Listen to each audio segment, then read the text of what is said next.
night of May 14th, 2008, 19-year-old Brandon Swanson vanished without a trace, leaving behind a trail of unanswered questions of a chilling mystery that remains unsolved to this day.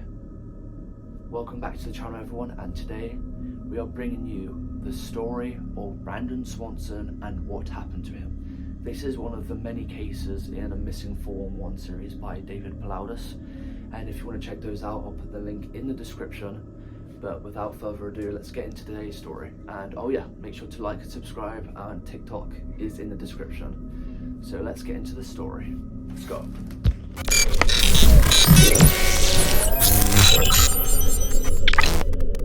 It was a typical evening in Marshall, Minnesota. Brandon, a college student, was celebrating the end of a semester with friends.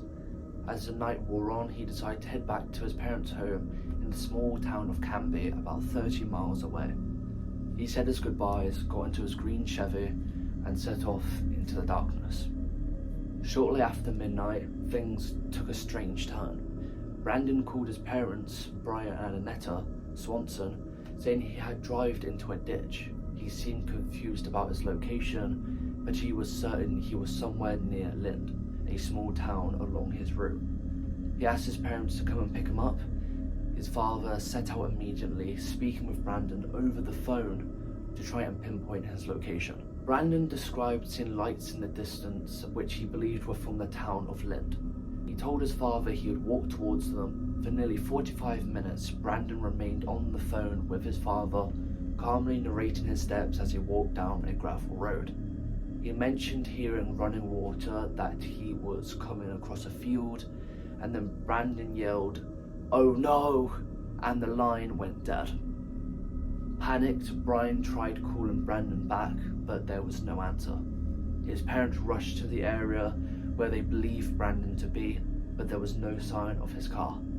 The Swansons reported Brandon missing, and a massive search went for miles and miles, but there was no trace of Brandon. Weeks turned into months, and months turned into years, yet no evidence was found. Brandon's car was discovered miles away from when he was indicated, in a completely different direction from where his parents had been looking. Even with search dogs, helicopters, and ground crews, Brandon's fate remains unknown. Was it an accident? Did he even fall into a nearby ditch? Or did something sinister happen that night? To this day, no one knows what really happened to Brandon Swanson.